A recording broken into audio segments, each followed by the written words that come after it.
Hello friends, मैं हूं मनीष बाली। Vision competitive academy में आपका स्वागत है। आज वापस से मैं आपके लिए एक और सेशन लेके आया हूं। इस सेशन में आपको एक बहुत अच्छी चीज सीखने को मिलेगी।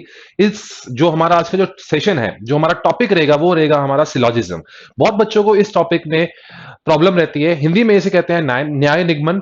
और इन क्वेश्चंस को कैसे सॉल्व करना है, बच्चों को इस क्वेश्चंस के डायग्राम्स बनाने में बड़ी दिक्कत होती है। वो डायग्राम्स का आज मैं एक छोटा सा कंसेप्ट आपको बताने वाला हूं कि वो कंसेप्ट क्या है और किस तरह से आप उसका यूटिलाइज करके एग्जाम में क्वेश्चंस को सॉल्व कर सकते हैं इजीली, ठीक है, और बिल्कुल करेक्टली, क्योंकि इन क्वेश्चंस में जो आंसर्स आते हैं बच्चों के बहुत कंफ्यूज रहते हैं वहां पर। चलिए, तो आज का सेशन स्टार्ट करते हैं बच्चों। तो हमारा जो टॉपिक है वो है सिलॉजिज्म। इसमें क्वेश्चन कैसे आता है, मैं आपको एक एग्जांपल दिखाता हूं उस क्वेश्चन का कि क्वेश्चन हमारा जो आएगा वो किस तरह से आएगा। फॉर एग्जाम्पल कुछ क्वेश्चन हमें ऐसे दिखेगा, जहां पर हमें स्टेटमेंट गिवन होगी। फॉर एग्जाम्पल,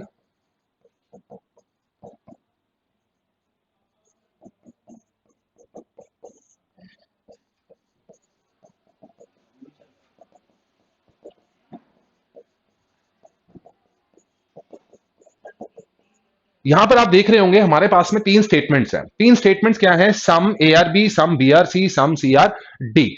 और उसके साथ में आपको यहां कुछ कंक्लूजन मिलेंगे, ठीक है। स्टेटमेंट का मतलब हो गया जो हमारा कथन है, जो हमें कोई बात बोली गई है। ऐसे ही कंक्लूजन का मतलब इस स्टेटमेंट के बेस पे हमसे ये पूछा जाएगा कि आप क्या कंक्लूड कर सकते हैं। फॉर एग्जाम्पल, हमारे पास में यहां पर इन्होंने दो कंक्लूजन हमें दे रखे हैं, जैसे कि for example some A are C, फिर हमसे पूछा है सम बी, सम सी, एक मिनट, some C are B. For example हमें एक कंक्लूजन ऐसे दे रखे हैं। अब इस क्वेश्चन को सॉल्व कैसे करना है, मेन जो इसका कंसर्न रहता है, देखिए, ये कंक्लूजन बहुत आसान होते हैं इनको कंक्लूड करना। मेन जो इस चैप्टर में जो दिक्कत होती है बच्चों को, वो होती है डायग्राम बनाने में।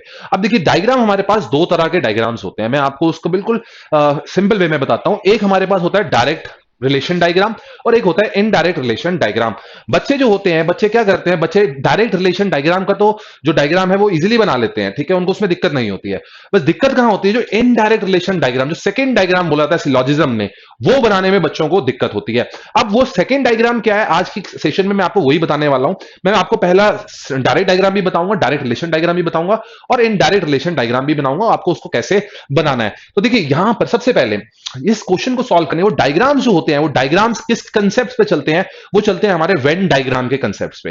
वेन डायग्राम हो गया वेन अरे आपका, इसका मतलब ये है कि आपको किसी भी दो चीजों के relation, Venn diagram in simple words, Venn diagram का मतलब होता है किसी भी दो एंटिटीज या दो एलिमेंट्स का रिलेशन को पिक्टोरियली आपको दिखाना। मतलब एक पिक्चर के बेस पे, एक डायग्राम के बेस पे दो चीजों के, एंटिटीज के, दो चीजों के रिलेशन को आपको शो करना है।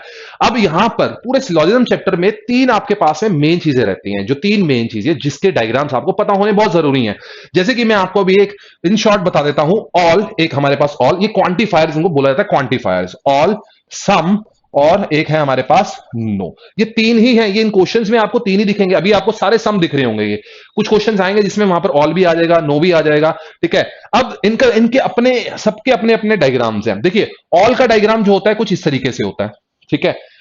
सम का डायग्राम जो होता है वो कुछ इस तरीके से होता है और नो का डायग्राम जो होता है वो कुछ इस तरीके से होता है। मतलब दो एंटिटीज, जैसे कि मैंने एक एग्जांपल दिया, ऑल ए आर बी, सभी ए मेरे बी हैं, तो ऑल ए आर बी का डायग्राम जो होगा वो ऐसे बनेगा। मतलब यहां ऑल ए जो सबसे पहले आता है वो सबसे पहले वाले सर्कल में रहेगा, जो बाद में आएगा सबसे बाद वाले सर्कल में रहेगा। फिर अगर मैं बोलूं सम ए आर बी, जैसे ये पहले दिख रहा है आपको, तो यहां पर इसका डायग्राम ये होगा। अब यहां पर ए और बी आप कहीं भी लिख सकते हैं, कोई इशू नहीं है। ये ए का सर्कल है, ये बी का सर्कल है। फिर एक है हमारा नो ए इज बी, ठीक है। तो नो ए इज बी में भी ए और बी आप कहीं भी लिख सकते हैं, ठीक है। अब ये ए भी तो मैं एक टर्म यूज कर रहा हूं एग्जाम में, तो ये कुछ भी हो सकते हैं। Some buildings are chair, some chairs are table, कुछ भी आता है आपके एग्जाम में, पर मैं यहां पर यूज कर रहा हूं ए और बी को। तो आपको बस एक ध्यान रखना है सिर्फ ऑल वाले क्वांटिफायर पे, कि जो उसका सबसे पहली टर्म होती है वो अंदर आती है और बाद वाली जो टर्म होती है वो उसके आउटर वाले सर्कल में आती है। इस पे डेडिकेटेडली मैं एक सेशन लेके आऊंगा जिसमें मैं डिटेल में आपको बताऊंगा ऑल, सम, नो, एक्चुअली क्वांटिफायर्स कैसे, इनको क्वांटिफायर्स क्यों बोला जाता है और इनका मतलब क्या है, ये ऐसे हम इनको कैसे सर्कल्स में इनको डायग्राम्स बनाते हैं। वो एक वेन डायग्राम का कंसेप्ट है, वो वेन डायग्राम का एक सेशन लेके आऊंगा, उसके अंदर मैं आपको बताऊंगा। चलिए, तो आपको इसका बेसिक पता लग गया। हमारे पास तीन तरह के डायग्राम्स होते हैं। अब चलते हैं हम इसके डायग्राम बनाने पे, जो हमें स्टेटमेंट दे रखी है। याद रखना है, हमेशा जो डायग्राम बनता है वो आपका कहां से बनता है, स्टेटमेंट से आपका डायग्राम बनता है। ठीक है, तो आइए यहां पर अब हम बनाते हैं स्टेटमेंट का डायग्राम।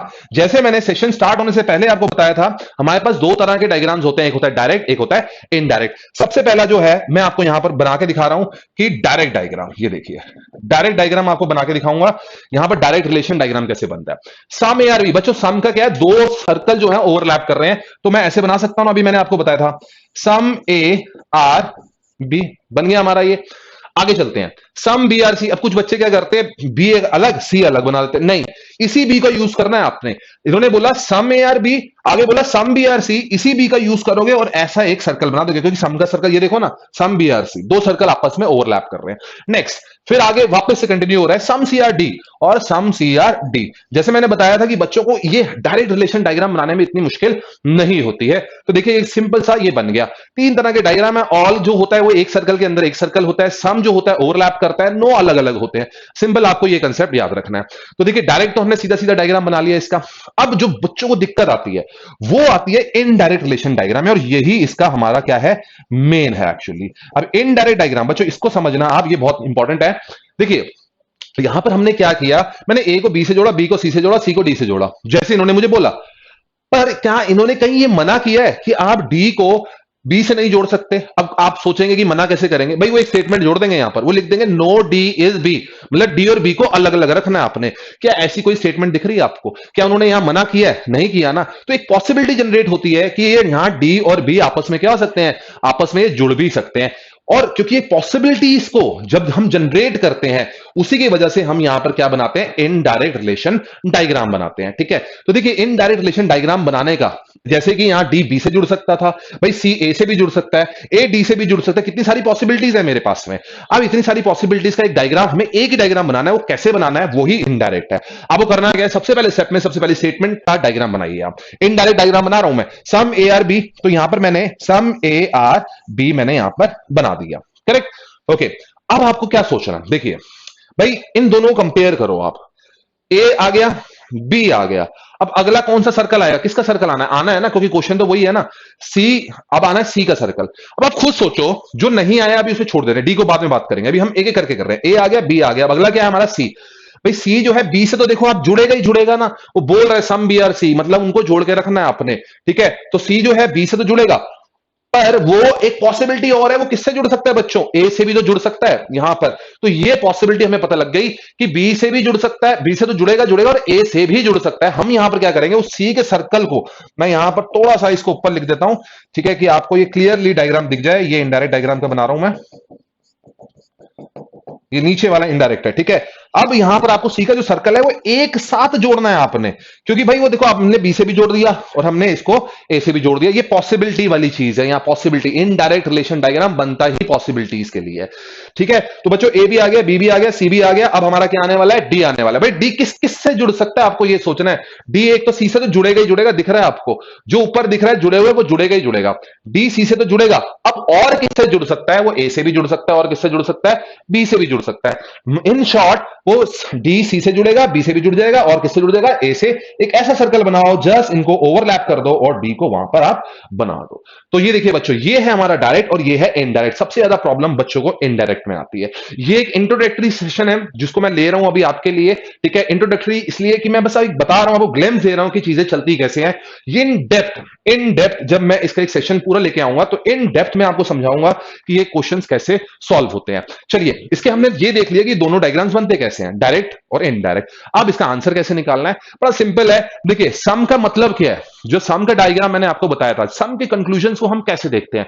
सम का मतलब होता है जुड़े हुए होना, हल्का सा टच होना। ये देखिए ना, आपस में अगर सम सी आर डी है, तो ये देखिए थोड़े से टच है ना यहां पर ये। ठीक है, सम का मतलब यही होता है। अब आपको दिमाग में क्या सोचना है, बहुत सारे बच्चे ना इसमें कंफ्यूज रहते हैं, पर सोचने का तरीका क्या होना चाहिए।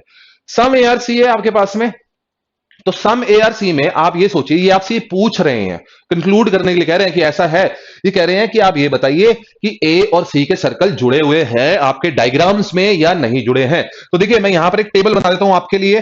ठीक है, ये मेरा हो गया डायरेक्ट का, ये मेरा हो जाएगा इनडायरेक्ट का, और यहां मैं निकाल लूंगा एक फाइनल आंसर जो बिल्कुल करेक्ट होगा, जिसमें कोई भी एम्बिग्यूटी नहीं होगी। ठीक है, आप देखेंगे यहां पर कि आंसर इसका कैसे निकाला जाता है। तो ये कह रहे हैं ए और सी के सर्कल जुड़े हैं भैया, पहले डायरेक्ट वाले में देखो, ए और सी के सर्कल जुड़े हैं, हाँ या ना में जवाब दो, ट्रू या फॉल्स में देना है हमें इसका आंसर। क्या ये जुड़े हैं, नहीं जुड़े ना, तो आप ये डायरेक्ट वाले के मैं यहां एंट्री कर रहा हूं, तो यहां पर ये हमारा क्या हो गया, फॉल्स हो गया, करेक्ट। नीचे देखो, क्या ए और सी जुड़े हैं, भाई यहां तो जुड़ गए ये, ठीक है। इनडायरेक्ट वाले में मैंने इसे क्या कर दिया, ट्रू कर दिया, पहले वाले में फॉल्स कर दिया, दूसरे वाले में मैंने क्या कर दिया, इसे ट्रू कर दिया, दिख रहा है। दूसरा conclusion, some C are B, ये कह रहे हैं सी और बी क्या जुड़े हुए हैं, क्वेश्चन मार्क, ये सब क्वेश्चन मार्क्स हैं, इसको आप समझ लेना, एग्जामिनर आपसे पूछ रहा है, इसके बेस पे डायग्राम बनता है, ठीक है, दो डायग्राम्स बनते हैं, और ये क्वेश्चन मार्क इन डायग्राम्स में देख के आपको बताना है कि वो चीज है वहां पर या नहीं है।